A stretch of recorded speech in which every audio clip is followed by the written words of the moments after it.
awesome. We are Midwest Mics, coming back at you live from the UClick TV studios right here inside your Hy-Vee Arena. It is great to be back here on a Wednesday night, bringing you more solid interviews and more Midwest Mics entertainment. Show number 99, buddy. 99. We're almost there to 100. Can you believe that? Almost there.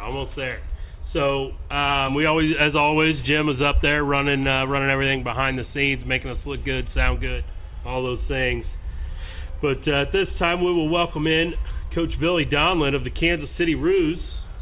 We are going to talk to him about his team and the upcoming matchup with KU on Saturday. Coach Donlon has been at Northwestern and the University of Michigan in the Big Ten. He was also an assistant and the head coach at Wright State University, where he went 109-94, had 3 20-win seasons, and won the Horizon Coach of the Year in 2013. Coach Donlon, welcome to the show. Thanks for having me. I'm glad I'm 99 and not 100. I think there's a lot more pressure on that 100 guest. Oh, well, for 100, we're bringing in several guests, so it'll be a big celebration. We didn't want to put that pressure on us or just one person. That's great. But we appreciate you taking some time to talk to us tonight. You guys just moved here to Kansas City about 6-8 months ago, right before the press conference. How is your family adjusting to Kansas City? Yeah, my wife Melissa is amazing. She's an attorney at Coleman and Lucas in the Plaza, and got that job pretty quickly, which isn't a surprise. She's really good at what she does. But I think I was hired March 29th, and she gave birth to our now 9-month-old daughter on March 10th. So really amazing that she agreed to, she's from the south side, the south suburbs of Chicago, Flossmoor. She's one of 5. Nobody's ever left. So my in-laws do not like me very much right now. But, for her to agree to it, and really we love Kansas City. We've been, and it's not lip service, these last 9 months that we've been here, or 8 months that we've been here, it's been really rewarding. The people, we certainly, the definition of Kansas City traffic versus Chicago traffic is smooth sailing for us, but the barbecue, you can't beat it. I don't know which one is my favorite yet. There's so many good places, so we've really enjoyed it, and UMKC is a great place, and we're going to build it. We're going to get it done the right way and get to where it needs to go. Like that. So, yeah, we know about you had a new addition to your family 19 days before the press conference. How are you guys handling all that plus a 9-month-old right now? Yeah, thank God we got tubes put in our daughter Emily's ears because she was waking up about 4 times every night. And that tube release is miraculous because then, really the very next night, Emily started sleeping through the night. And so it was rough at first like anybody, but we're blessed. Our daughter's really healthy. And if you have kids, you just kind of go with it. If they get up, you get up and you take care of them, change their diaper, feed them maybe, and they get up again, you repeat. And if it's time to go to work, then you go to work. And it's just you just kind of put yourself in that mode and you adjust. But it's been a great place to adjust to. We're both really excited with our work. We love our jobs, and we love the people we work with, and we both are really excited to be here. It's a great city. It really is. And then, if you're a sports person and you're coming in, and the last 5, 6, 7 years, the Royals have been good. And I grew up in Chicago during the Jordan era, and with Mahomes, it really is, and I was in Ohio. I mean, we were far away, but we were in Ohio during LeBron with Cleveland. Oh, yeah. And, when you're around and every once in a while you're in a city where there's a guy that just transcends your city, your community, your nation, and obviously Patrick's doing that. So to be in Kansas City during this time, from that aspect, is also pretty remarkable. Yeah, he's a really special player, and the nice thing is I can't remember. So I've grown up in Kansas City all my life, and I don't remember having any quarterback like that. The closest thing we had while I've been alive is we had Montana for 2 years, and that kind of it's not exactly the same feeling, but it's pretty close. But you're right, when you have one of those players that just goes above. I mean, Mahomes, his first full season, he's MVP, which is crazy. Obviously, it's been Brady or Breeze or whoever, Manning, and all of a sudden this kid comes in and does that. So, yeah, it is really cool. How was that being in Ohio with LeBron? I'm a huge LeBron guy. So is that how close were you guys to Cleveland? Cleveland is 3, but I mean when you're there and you're coaching basketball, Cleveland Yeah. from Dayton is about 3, depending on your foot. Okay. It's 3 to 3.5. But like if you're a LeBron guy or if you're a Jordan guy or an 80s or 90s player, Yeah. The debate was always there. But you have Yeah. to. I mean, it's hard not to have great respect or admiration for a guy that went to the Eastern Conference Finals and the NBA Finals 9, 10, whatever it was in a row. It's really pretty remarkable. I don't know if it'll ever get done again. He's special. And then when you look at what he's done for the Cleveland community, with his starting school, putting kids through, helping kids through college, getting them through college, his outreach that way has been, pretty special as well. I'm already glad we had you. I'm a huge LeBron guy, so I'm always talking about that stuff. I'm like, man, he's much better.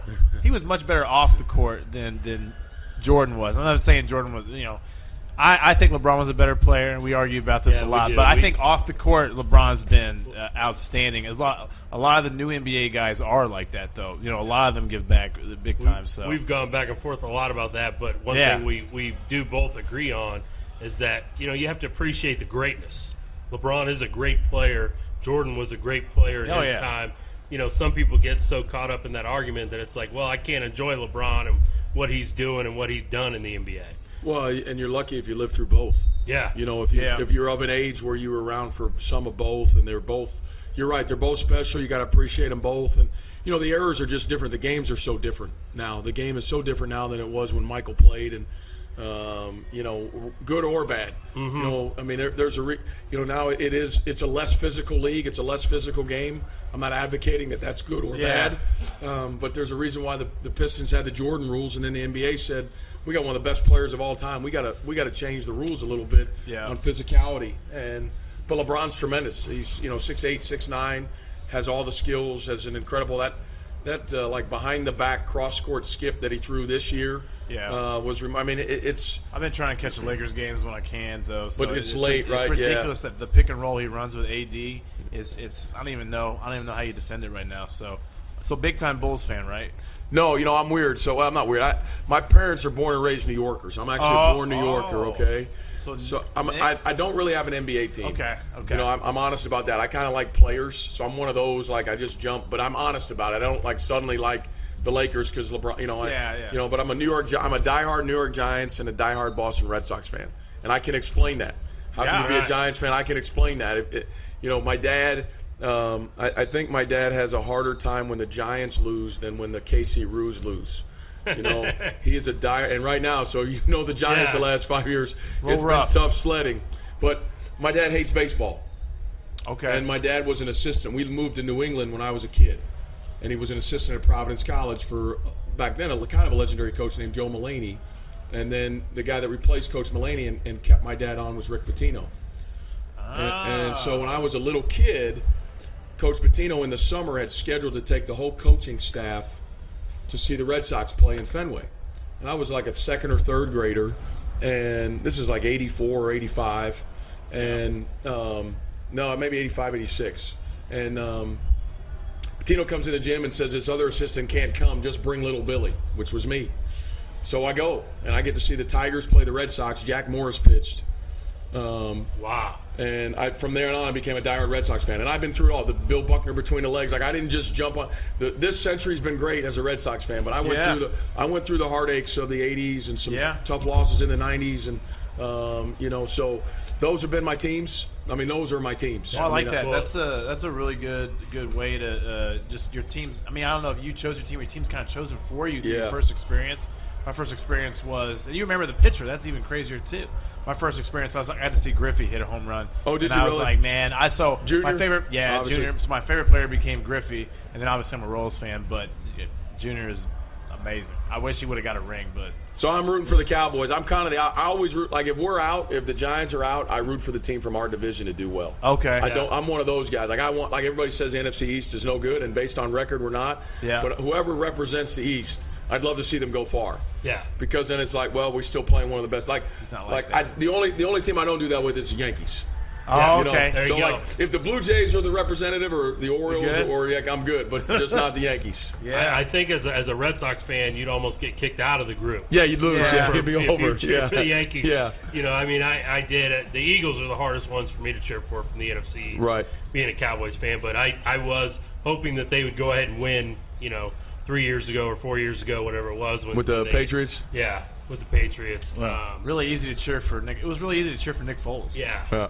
I mean, I like stories like that. So Hold on real quick. Back to where you were talking about Mahomes and Jordan and the iconic household name. I think you probably have to go back to George Brett in Kansas City for that household name. And then before that, probably Tom Watson.